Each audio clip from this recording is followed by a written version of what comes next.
Dive,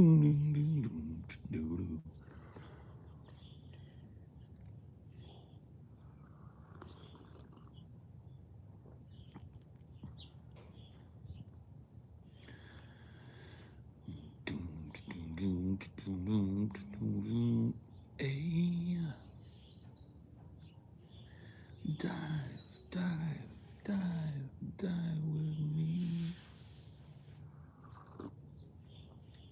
Dive with me.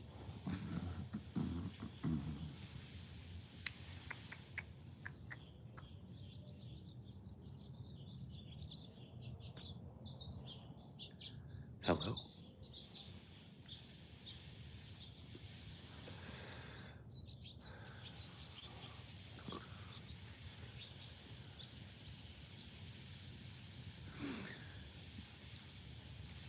Well, it is Paulie the Paul. What'd it do? Paul's the E guy. Wouldn't that be if there was two of me? We would be Paul's E guy.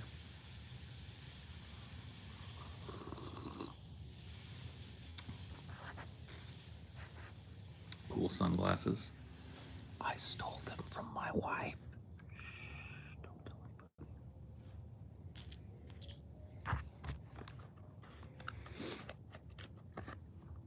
Clone yourself. Okay.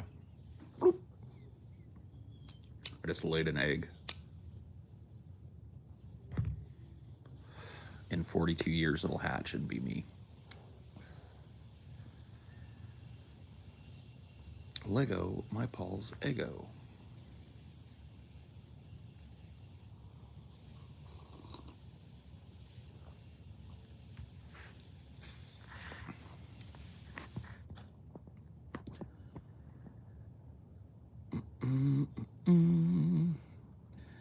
I usually listen to these to go to sleep, so I don't get to see these live. Thank you, Pool, for your video.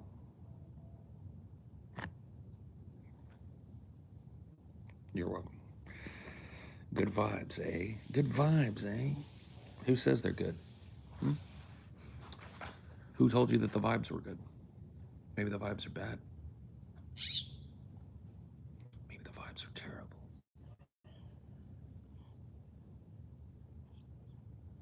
No, the vibes are fine. You got good vibes today.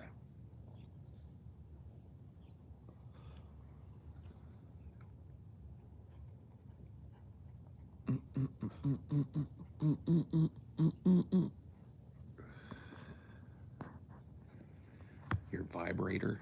Oh, I see. I see what you meant. Vibrator. You clever sausage.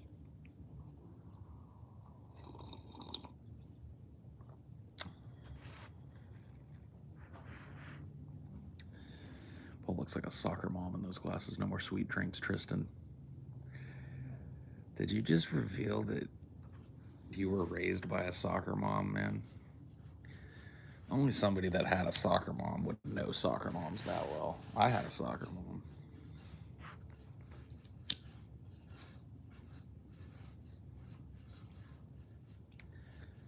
Think the trucker protest in Canada will catch on here in the US? I sure do hope so.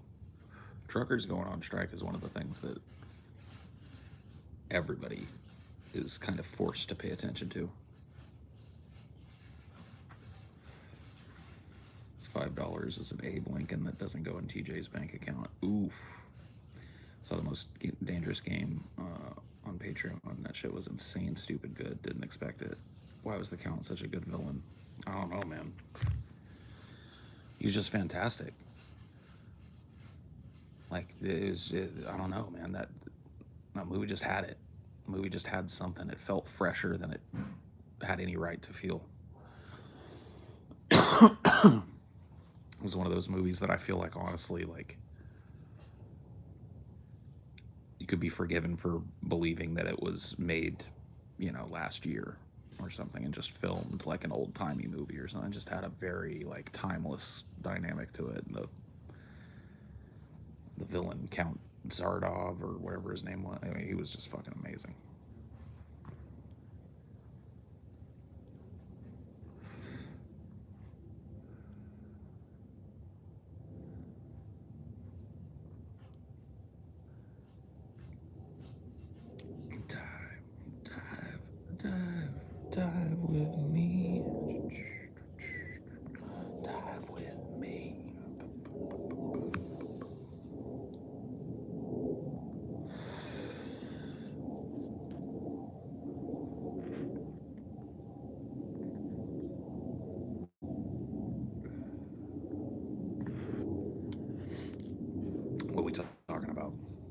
What's on everybody's mind this fine morning?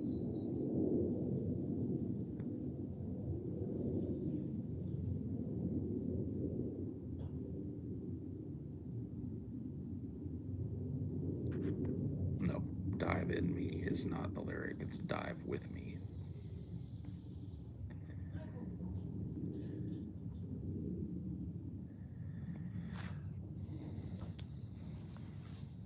Dive in me.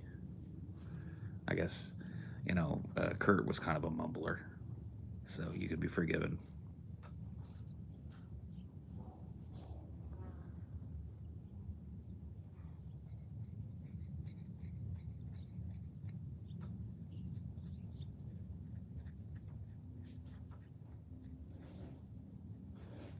Mumble rock, yeah.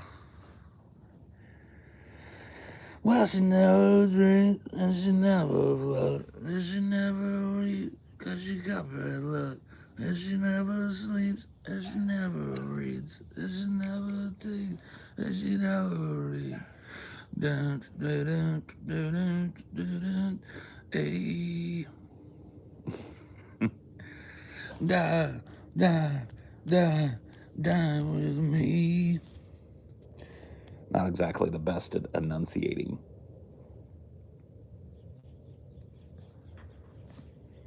Thoughts on David Cronenberg's The Fly and body horror in general. The Fly. I mean, that's gotta be like, what's his name's like best performance? What's that guy's name? I always forget his name. Jeff Goldblum. Beat the chat to it that time. Jeff Goldblum.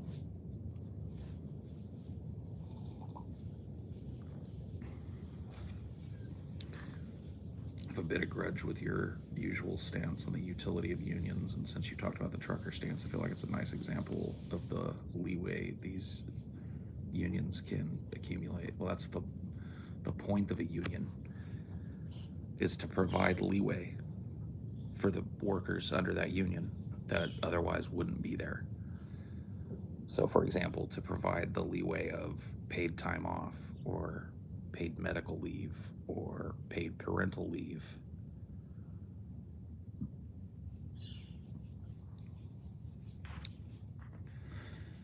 We've got right-wing radicals in Ottawa, my country's capital, protesting things the feds aren't responsible for and get support for it. I feel like I'm on crazy pills. You're just experiencing Trumpism. Welcome to the new political position of the Western world. And really, like, a lot of people, I think, would look at Trump and his followers and blame them for that, but it's really just the natural progression. I mean, you can only have a media that's focused on lying to people to get them to watch rather than telling them what's actually going on to the best of their ability for so long before politics just follows suit. And that's exactly what's happened in this country over my lifetime, is that politicians have been removed from the list of people that kind of have to tell the truth in most situations and have been allowed to reinterpret reality as whatever they see fit. That's the outcropping of Trumpism, or that's the end result of it. But it wasn't the start of it. Donald Trump wasn't made in a vacuum and just thrown out in the middle of nothing.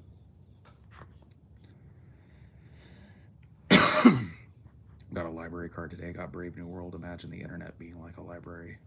I know, right?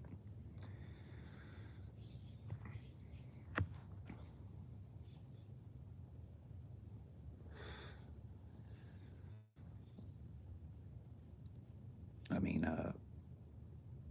if you look back at especially modern American political history, and this is not a rant against any one side of our political duopoly, this is both sides. The relationship, if you look, the relationship that these presidents have with what we would call the truth becomes more distant and harder to quantify the further you get from when I was born. So, you know, you look at, and I'm not claiming that like Ronald Reagan was, you know, some truth teller or something, but there was a standard that was upheld with Reagan.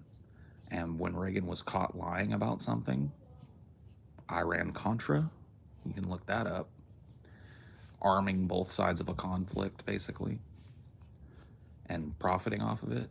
He was, you know, it was a scandal because the American people looked at it as an instance of, you know, their uppermost leadership lying to them. You flash forward to George H.W. Bush, and, you know, the people, there was a backlash against him because his rhetoric did not match his delivery. You know, he did this like read my lips, no new taxes. That was George H.W. Bush's one of his big lines, and he almost immediately broke it. You know, he almost immediately implemented what people that voted for him considered to be a tax hike on a significant chunk of Americans, and then flushed that money down the sand toilet by invading Kuwait and Iraq. Not invading Kuwait, but, you know, sending troops to Kuwait to push Iraqi troops back. Then you had Bill Clinton that followed him, you know, and once again you see the people reacting very negatively to the idea that he lied to them. You remember this? Bill Clinton said, I did not have sex with that woman. I smoked weed, but I did not inhale. All of these kind of like suspect statements. And there was a significant portion of the American electorate, no matter what their political proclivities were, that when he started lying to them, it was problematic. But you see, we're starting to build up what I call this generational immunity to the little boy who cried wolf syndrome, right? And that can only last so long. And I really think it was, honestly, if I had to pin it on somebody, I would say that it was Bill Clinton, if anybody, that killed the idea of holding politicians, especially at the national level, to any standard of truth. He was the guy that literally said, that's what your definition of the word is, under oath. That depends on what your definition of the word is, under oath. So you want to point the finger at anybody for really getting the ball rolling towards our current system where we have a tenuous at best grasp of what's true? Bill Clinton, he's your guy.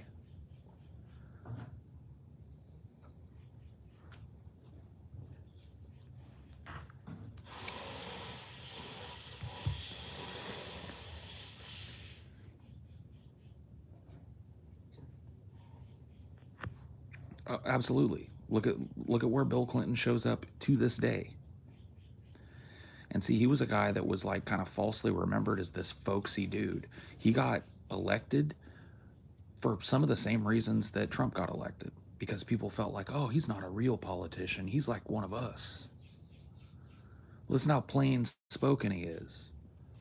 Listen to, like, look at him interact with people. Look how folksy he is, man. He's one of us. He's not one of these like cardboard, plastic, rich guy politicians. He's a real person, man. That's 100% what got Bill Clinton elected. And look at where he's at now. Look at what he's still doing now. Still showing up for the corporate donor parties. Still backing his wife, who's like a corporate nightmare. Still part of the rich, detached, liberal left.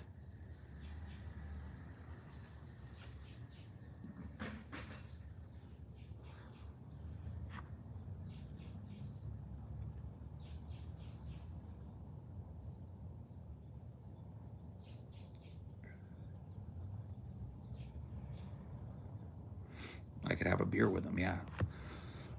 I mean, you guys are well acquainted with my policy of like, I'll sit down and have a beer with anybody. When that's taken to an incredulous extreme, you end up with people who are voting for a Bill Clinton or a Barack Obama or a Donald Trump. Not because they think necessarily that they're the best choice for leadership, but because, wow, they're like me. I could sit down and have a beer with that person. You allow that little idea, which I think is a noble idea. I don't think there's anything ever wrong with talking with people. But you let that idea carry over into your judgments about people, like whether or not you would sit down to have a beer with them. Then you end up with, less and less serious presidencies.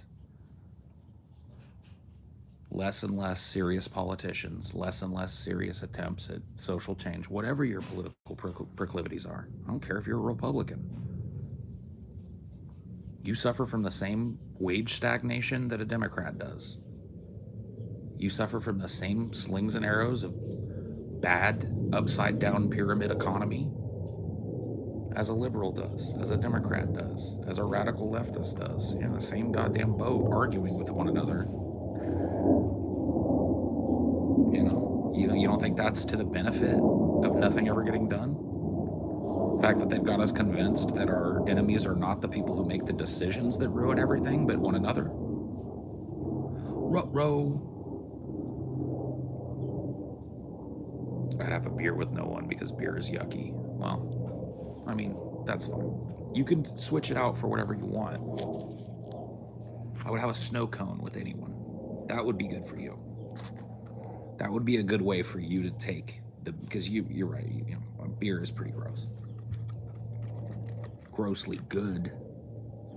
I would have a snow cone with anybody. I would eat sushi with anybody.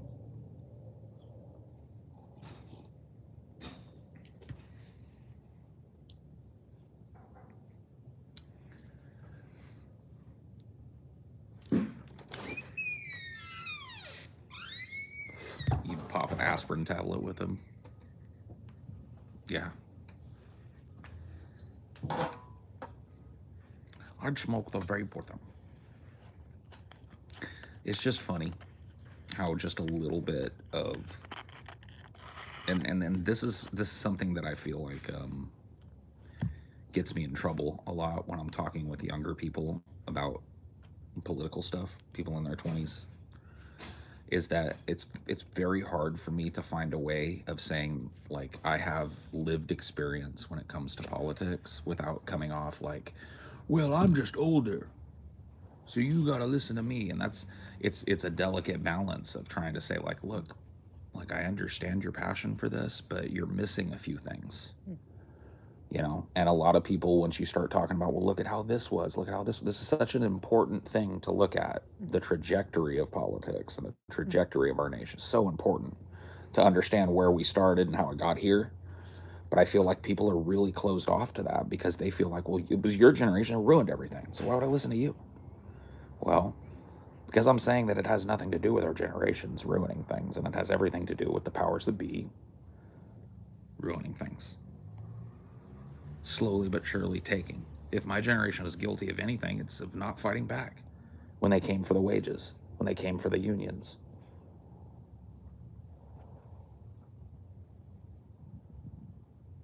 But yeah, it's like, even with how young I am, I've seen that pattern already. Some people don't want to see it. I really think that. Some people want to believe that every generation gets a fresh deck. Mm-hmm. New start. You know what I mean? And they don't.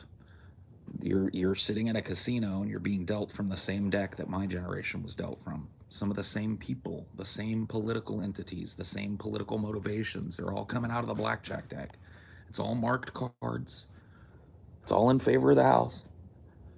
And that's really like how I try and get it across to people. I'm not trying to lecture younger people. I'm trying to let you know that I was gamed My parents were gamed, and you two are being gamed. And it's by the very people that you're helping to usher into power, whether it's a Trump or a Biden. It's like The shit that I said it bore fruit for people that were worse, that supposedly we care the most about, people at the lowest rung of the totem pole socially, people in the third world, people here in America who are underemployed, who are LGBTQ, people of color who've gotten a bad shake of things. Biden was going to be better. He's not. He's functionally the same or worse, depending on what the hue of your skin is and what your national origin is.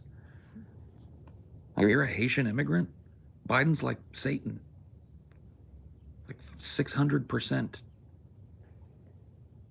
increase in immigration action against Jamaican and Haitian immigrants.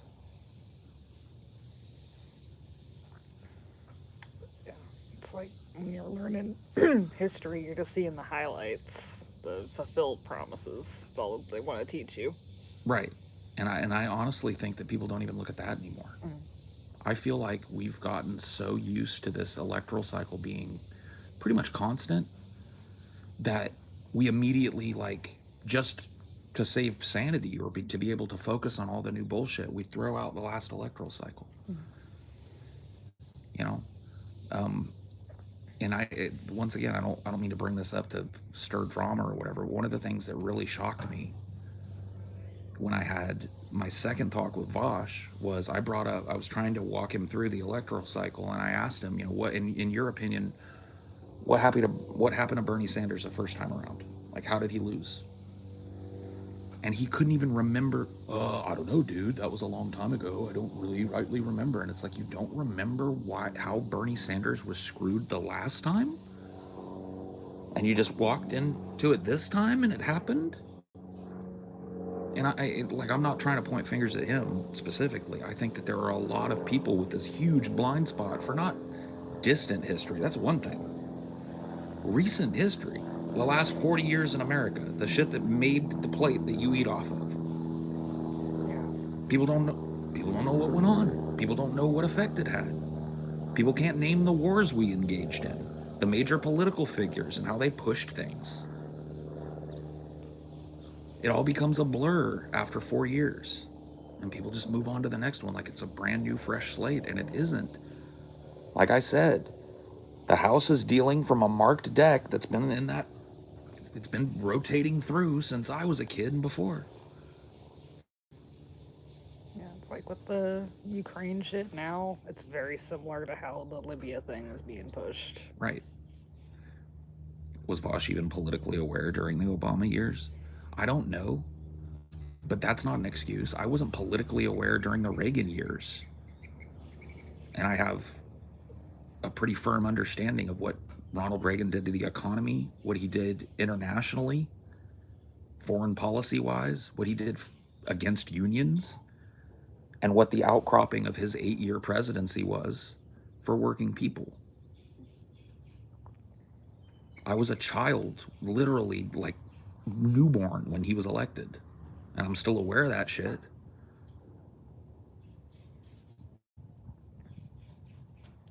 It's like chess pieces. It's like, well, all of this is worth it as long as Biden can put in some judges and shit. Yeah. That's basically like the bottom of the totem pole that people are at now. It's like, well, at least he's putting in judges.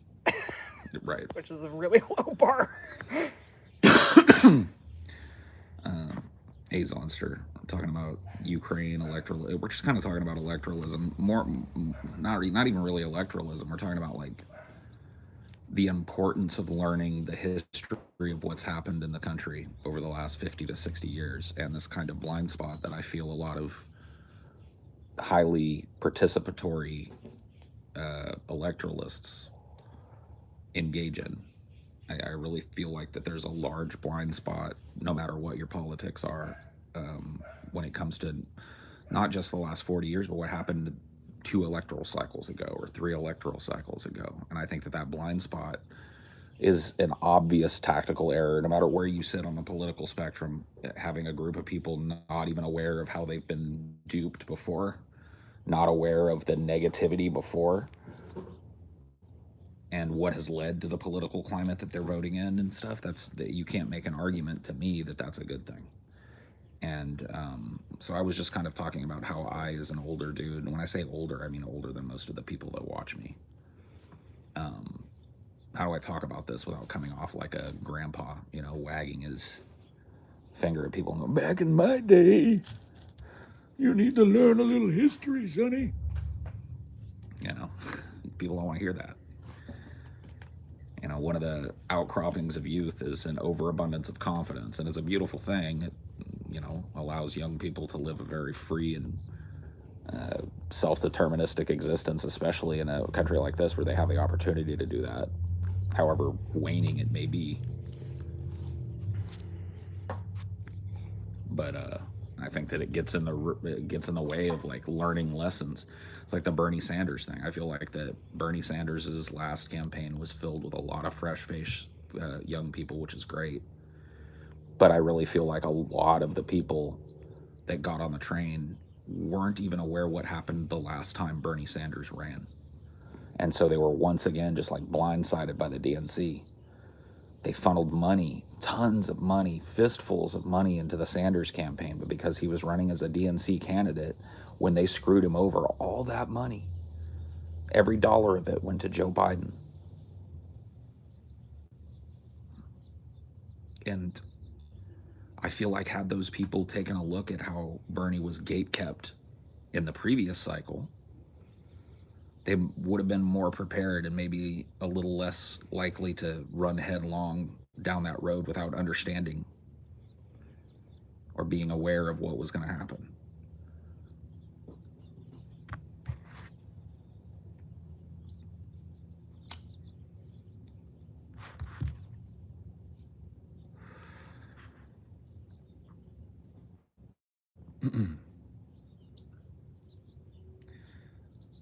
Politicians are like diapers. They should be changed often for the same reason. Mark Twain. Yep. Back in our day, Nancy said to just say no, and everyone stopped using drugs. Yeah, that's right, Zonsta. Back in my day.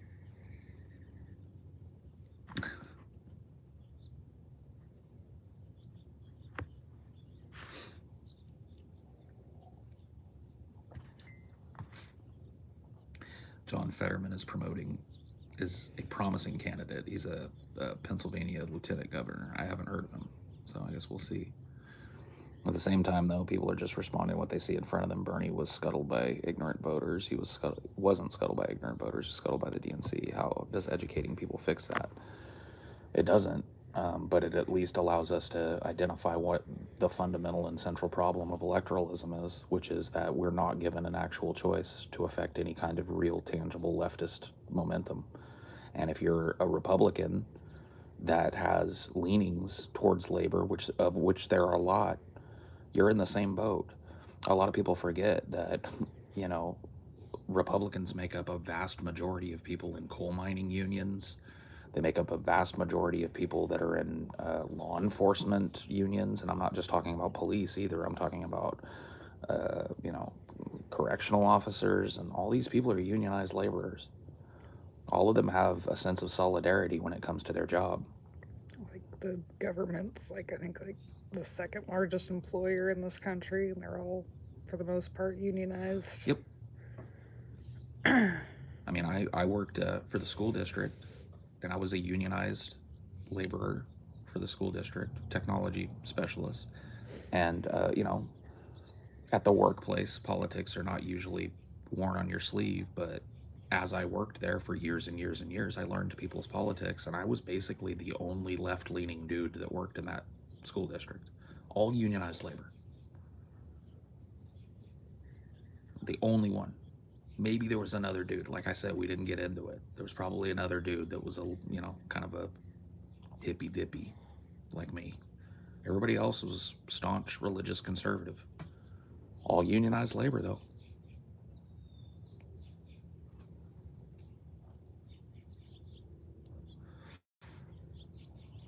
I think people forget this. Like that's something that we've got to find a way to get around. because I feel like we've been pitted against one another with these kind of topics that, while they are important, are designed to be wedges.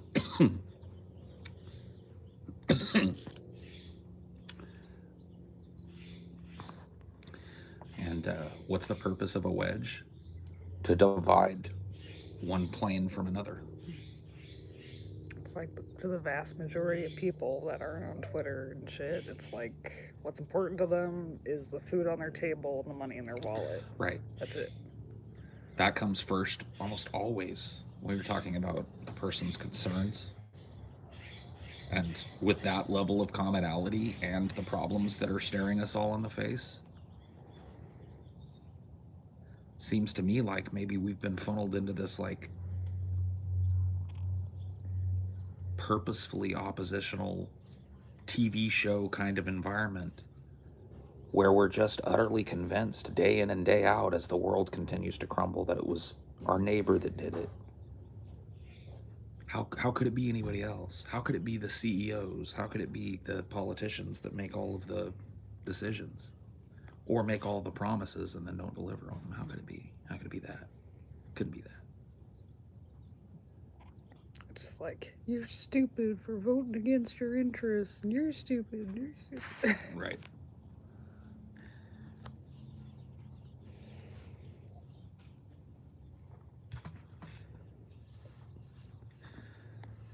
A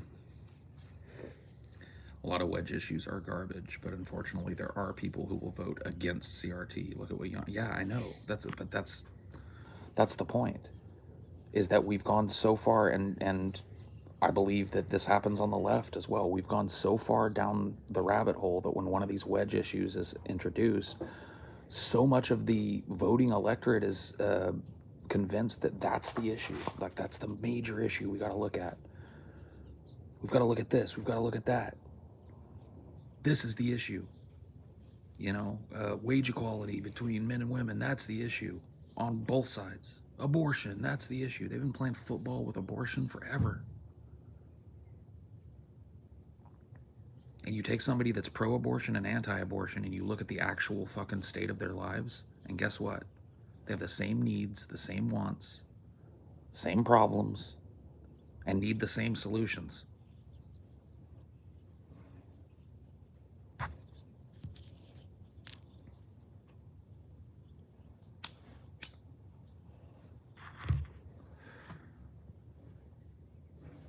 The fact that abortion is even still in a debate in the U.S. is embarrassing. It is, because it shows you how long the United States has allowed its political class to play football with a fundamental issue. It shows you how much hay they can make out of one single fundamental issue. They haven't even had like a federal vote on it, which is weird. Yeah. Like, they've had, you know, Democrats having all three branches of government a couple times. They never did like a vote to like just iron it into law, just sitting on this Supreme Court precedent. Yep. It's too useful. It's too useful as a distraction tactic. And I'm not saying that access to abortion isn't important. I'm saying that when it's used as a tactic to distract people from the slow extraction of money from the American worker, the continued crushing of that class, I find it to be destructive.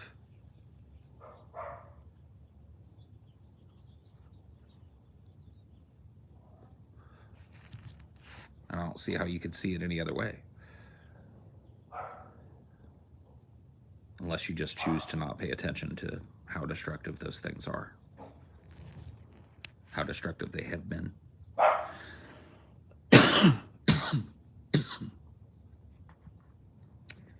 These wedges are the same reason why, as well, I know these problems exist, and I will be looking forward to seeing the Democratic Party get a sledgehammer to the face in the midterms. So, I mean, you're just kind of like on the same boat. You know, you may understand fundamentally that it's all a show, but you're geared up to watch the next season of the soap opera. Why? union conservatives you mentioned are still not voting for worker-friendly candidates because other issues override it. That's absolutely not true, Zonster. In fact, you want proof of that? I'm not a huge fan of him, but Gavin Newsom is elected, was elected and beat the recall attempt here in California due in large part to government and private industry unions. Do you know why that they support them? And this is not hearsay. This comes like I guess it is hearsay technically, but you'll have to trust that what I'm telling you is true. I have a whole slew of my family that fits the bill of what you're talking about. Social conservative, Trump voter. But guess who they voted for here in California? Gavin Newsom. Do you know why? And this is a direct quote from my uncle. Because he showed up to our meetings when we invited him. When our union had our big annual get together, we invited both candidates for governor to come and speak before our union. And the guy that came, Gavin Newsom. So here you have a whole entire group of Trump voting conservatives, my family, and they're not alone. They were talking about the experience of their union, which is, I won't get too much into what they do, but it's a correctional union.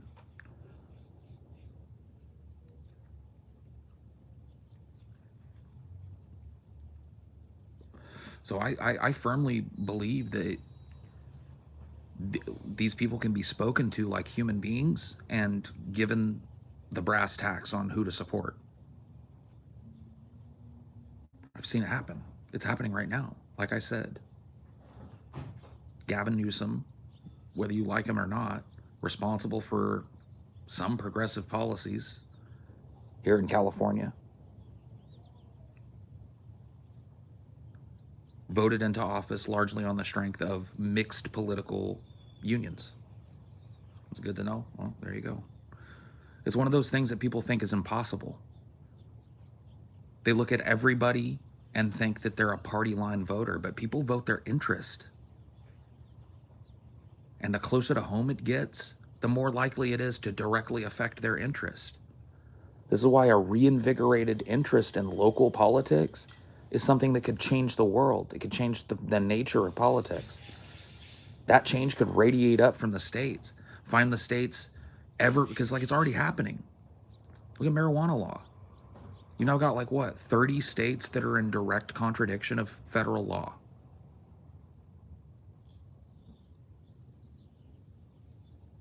It's already happening. It goes to show you that, what do you think is going to be the outcropping of that? That the Fed is going to crack down on 30 states and all of the industry that's set up around that? No. You know what's going to happen?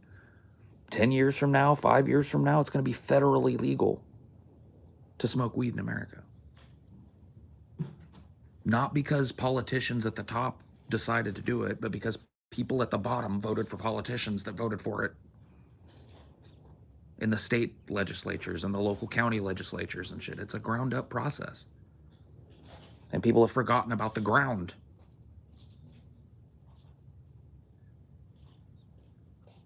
People are looking at the top of the pyramid and thinking that's how they affect change, and it really isn't. Joe Biden proves that. It's like, dude, if it wasn't obvious to you before that it was just a shuffling around of administrators. Joe Biden packed his fucking whole shit with neocons and radical corporatists and garbage policy on COVID. He's just presided over more death on COVID because he just can't figure out how to pick up his pen and mandate something. Garbage response from the start. Garbage border policy. The one good thing that everybody latches on to Joe Biden about, the child tax credit, guess what's about to run out, y'all? And remember what that was in lieu of, by the way. That was in lieu of what every other country in the world did. Pay people a stipend when they had to stay home. Every other country found a way to pay people enough money that they didn't starve and lose their homes. Only America relied on like, well, I guess if you have a kid, you can get some money back, and here's $1,000 for 12 months. Use it wise. Don't spend it all in one place.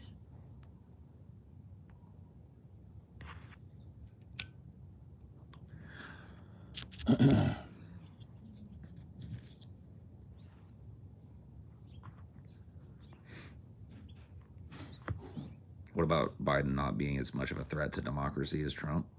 In what ways? I'll wait. I'll hear you out. In what ways?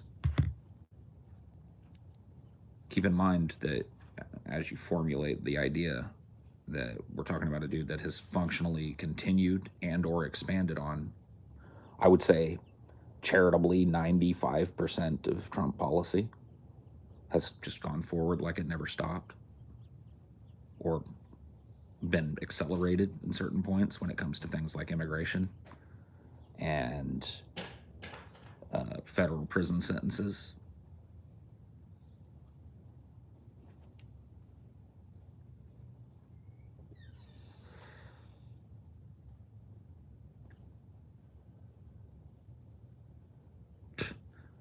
Thanks for covering our rent for like a single month. You're lucky. If you were a family, I didn't even pay your rent for a month. Out of 12, 13, 14 that people were asked to stay home and not work. And that's what I'm talking about, man. The proof is in the pudding.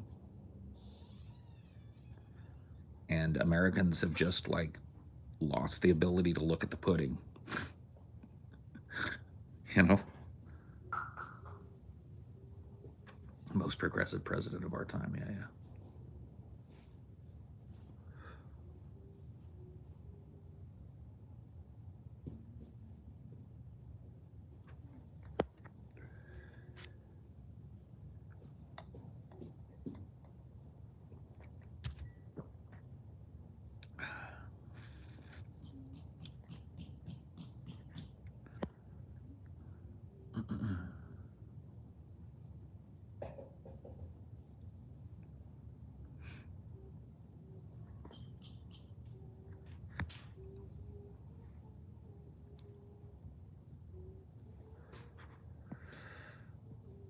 Progressive, yeah. Trump wanted to overturn the 2020 election because he lost. Biden would not threaten constitutional norms like this, Paul. What does that have to do with the turkey that's on your table? Seriously. If you're an immigrant, what the fuck do you care about that? You're a working person. What do you care about that? How has your wage increased? How has your family's lot gotten better under Joe Biden?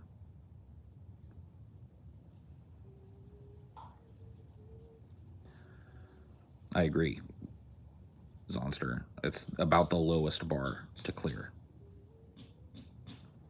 Unfortunately, Biden doesn't clear a bunch of other low bars, like not having a bunch of credible rape allegations against him and a slew of creepy behavior and comments over the years, and a voting record that implies that at one part of his career, late into the time when this shouldn't have been, even controversial, he was like a segregationist racist.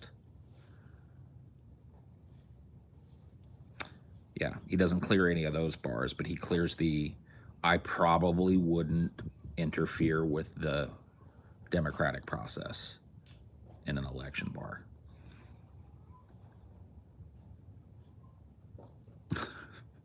Maybe, unless it, really had to be done.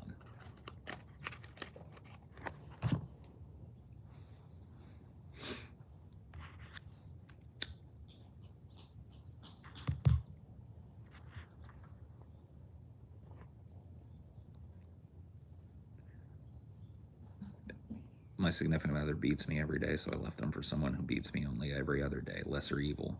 You know what the sad thing is, Clambake, is that when presented with that, there are people that would literally get so pedantic that they would go like, well, technically, if all beatings are equal, you're taking half the beating, so that is a technical and material increase in your position. Like, they don't understand. They don't understand analogy anymore.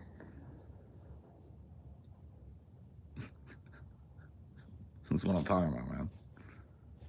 It's like you can boil this down to math only to a certain point.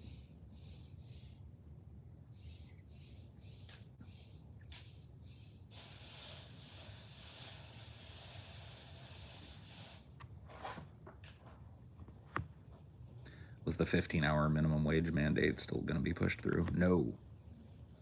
No. Despite being promised on the campaign trail, like I think there's a supercut of Biden on the campaign trail in the lead up to the 2020 election.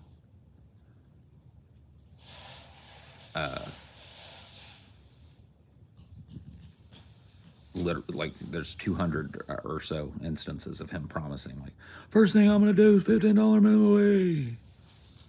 First thing I'll do is $15 minimum wage. It's high past time of $15 minimum wage in front of every audience in America that would sit and listen to his old yammering ass.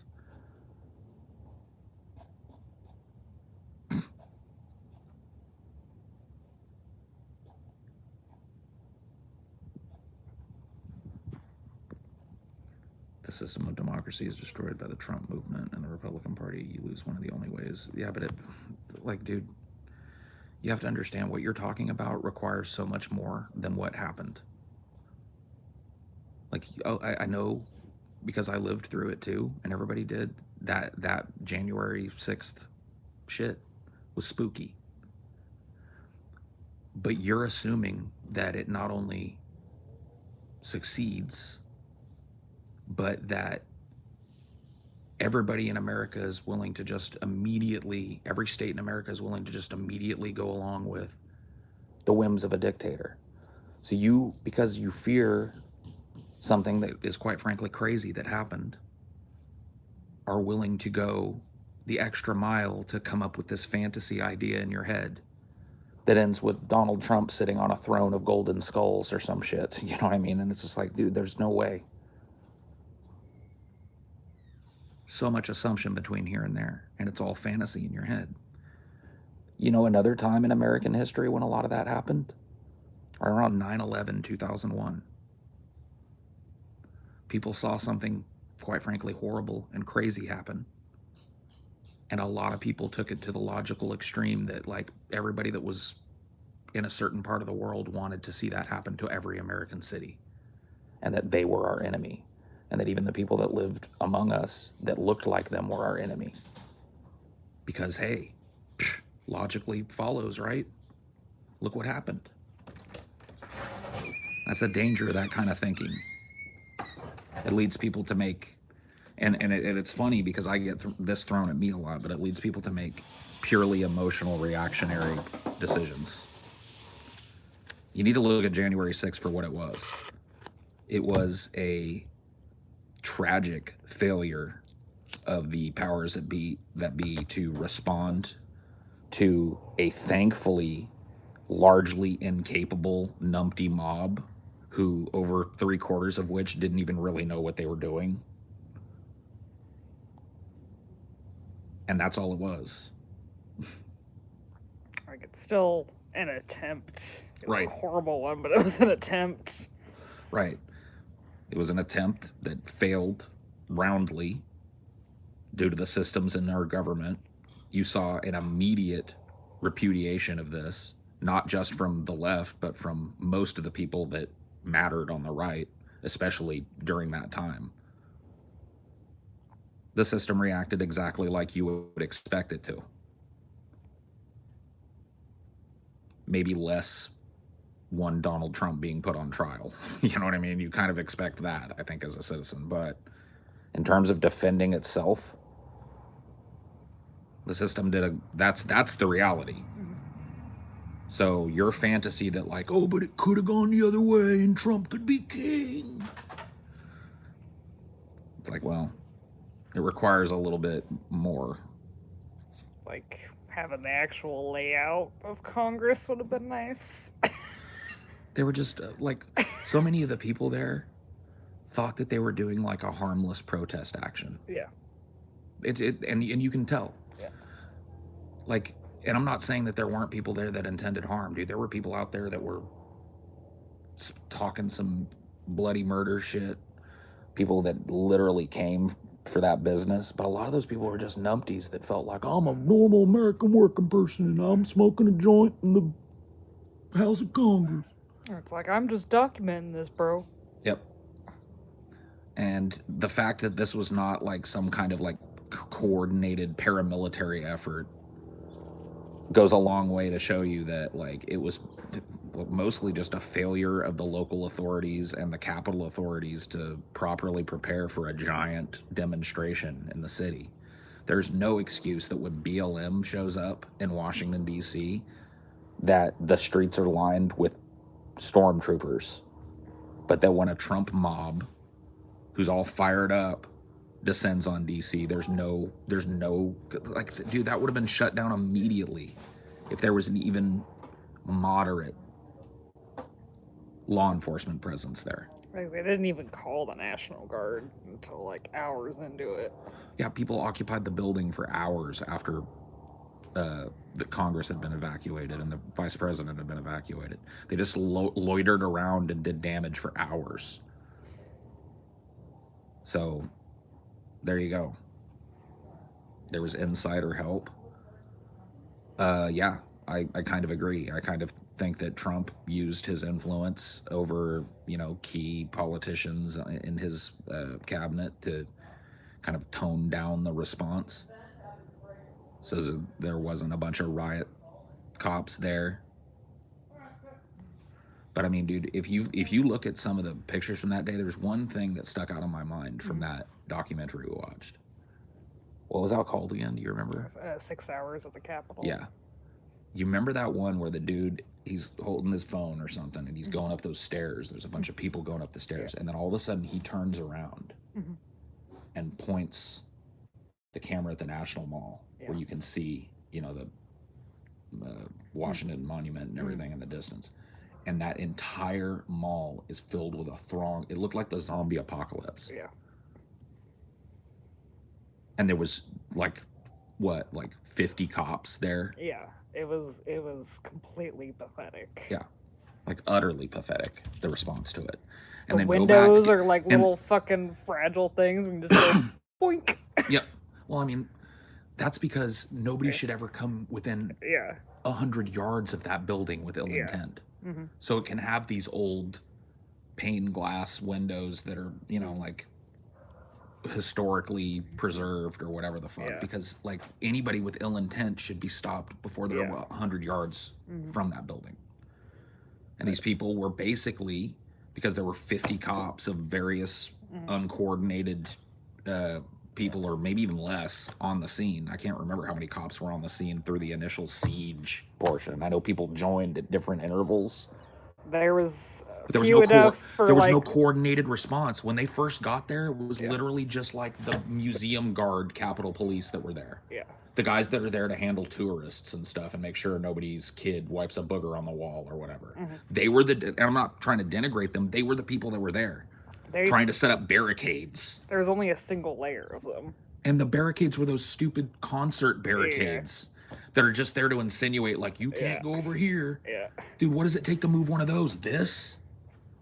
And they were using the barricades against them. Yeah, they picked up the barricades and used them as battering rams. Just ridiculous, dude. I learned how fragile American power can be dealing with domestic issues. The empire won't fall abroad, it'll fall at home as instability rises. I really don't think that that's necessarily the case, but like I said, I think you're adding a few more layers to it. But I can almost guarantee that something like that will never happen again. There's going to be an echo in the law enforcement community in that area. The combined forces of the DCPD and the Capitol Police.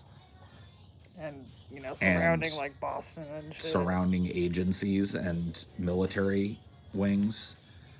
And the next time that there's a giant throng of people in Washington, D.C., you see if I'm right. It's going to be Stormtrooper City. Do-a-diddy. It was already Stormtrooper City during the inauguration. And the BLM protests. See, that's one of those things where I'm talking about, like, look at recent history. Look at the recent history of this. You look at the BLM protests that happened, what was it, 2018? Mm-hmm. Dude, DC is lined with stormtroopers, and that was nothing but peaceful.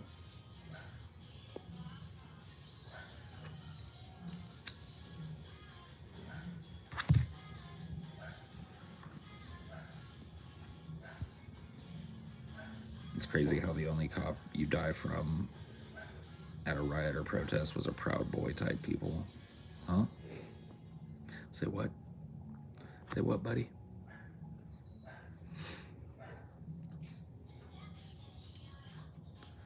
Worst people are those destroying private property. People destroying public property are more justified to go after.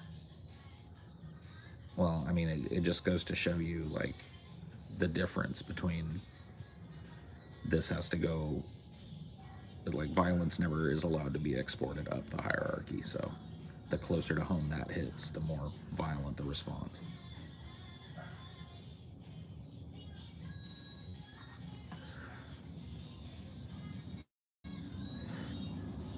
They've got those dudes, like, in a dungeon, bro. The response was immediate.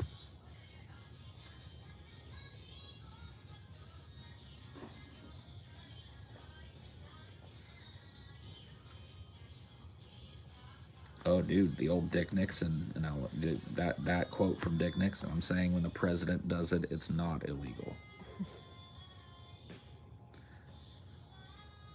Dude, that's an interesting moment too. Well before my time, and certainly like in the era where I start to have a dimmer understanding of politics and stuff and the political figures from that time. But I've still looked into it, man. I'm telling you, the Watergate affair is one of those things. I wrote a big term paper on Watergate in college, and I'm telling you, man,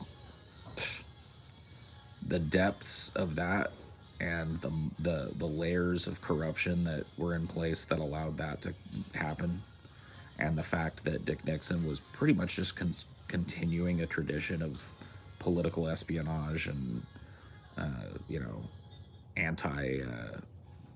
anti-establishment targeting. Like, dude, Watergate is crazy.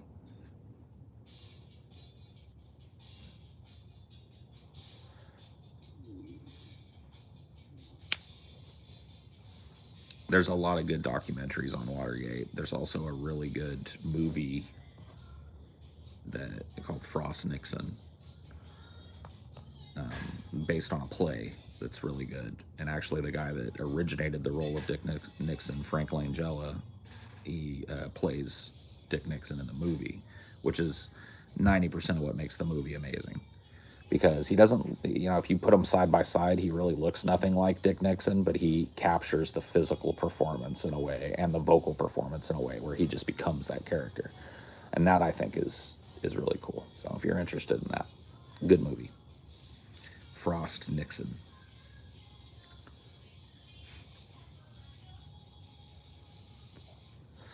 Nick Dixon. There's a moment in that movie that always sticks out that I reference on the show a lot.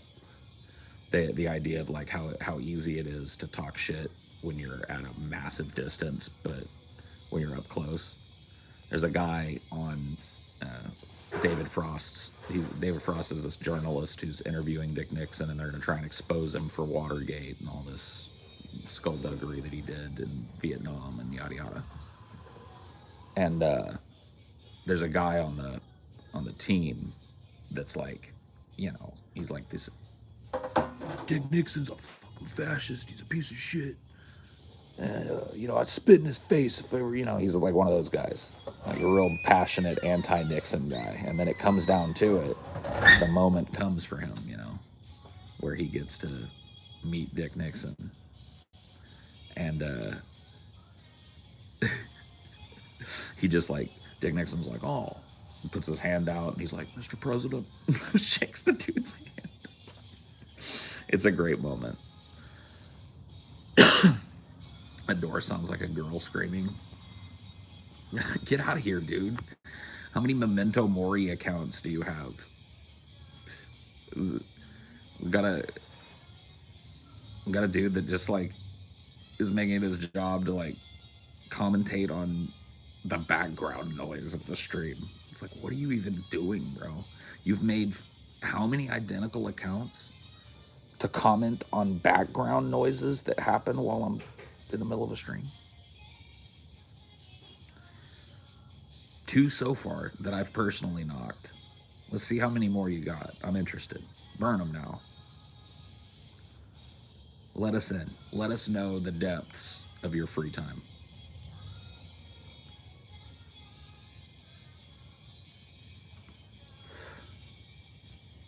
We didn't have a debate, Bright Sky, but cool. Congratulations.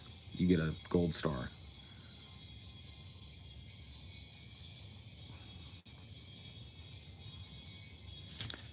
Dude, burn the rest of them. I want to see. I want to see how many identical accounts. No, it doesn't even have to be Jamento Mori. The way that YouTube's accounts work, you don't even have to change the name. You can literally create a bunch of different accounts that all have, you know, according to YouTube, a different identifier, but they're all named exactly the same thing.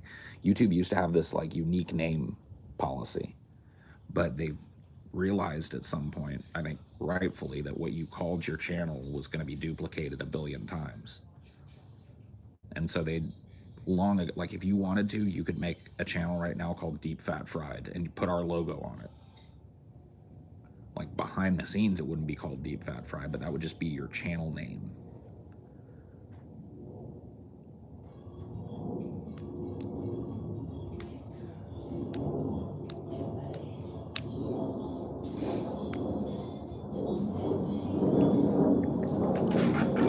Get something to drink.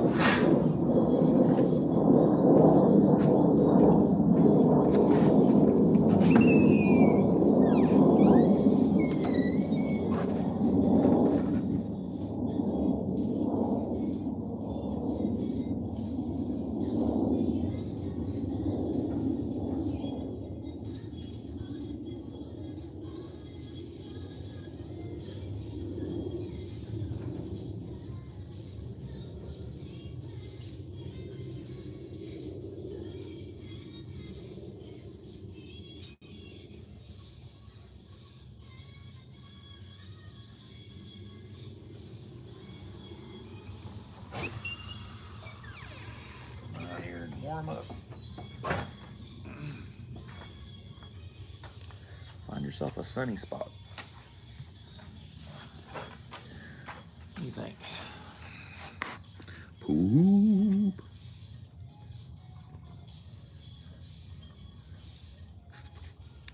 Poop, poop, poop, poopity poop, poop, poop, poopity poop, poop, poop. Did you guys allow a fan-made DFF Clips channel to upload little highlights from podcasts? Other guys like PK and Your Movie Sucks do that. I think it's more traction on the main channel. Yeah, I think as long as the person is like, I don't know. I don't see any problem with it. We really don't do a whole lot of enforcement of that kind of stuff, so I don't think anybody would stop you from doing it.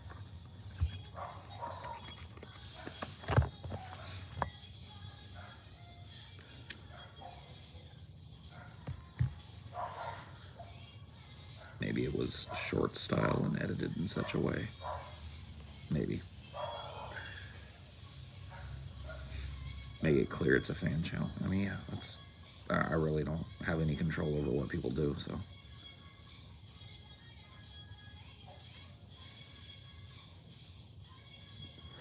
Does Poop Poop have a new logo? Kind of, yeah. He kind of does.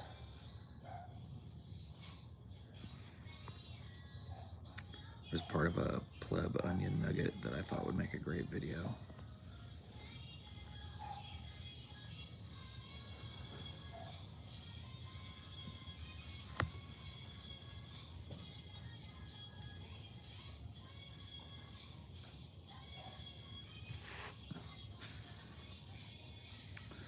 Yeah, he's reinventing himself yet again. I don't know what this is. I'm grooving though.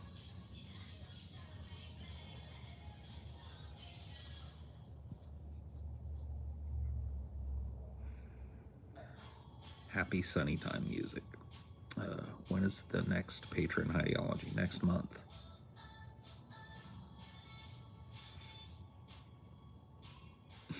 What's up with it? What do you think? What's your favorite? I bet you could suss it out. What's your favorite this and what's your favorite questions will get you put in timeout. Yeah.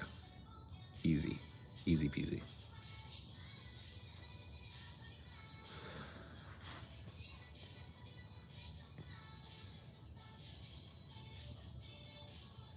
What if you get copyrighted? I'm going to ask you a question, Smoke Burp. Do I have the look of a man that cares about getting copyright struck? Do I have the look of a man that's never been copyright struck before?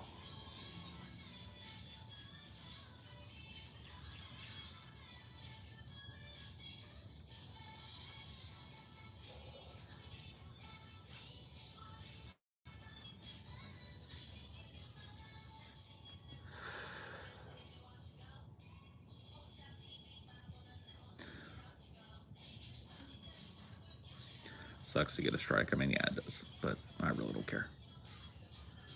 Paul is the sheriff of Don't Give a Shitville. Yeah.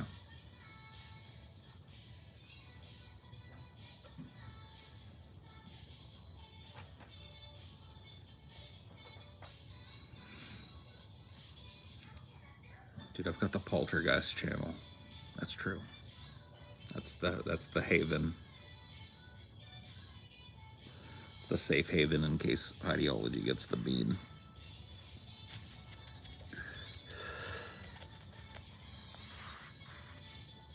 I'm out of here.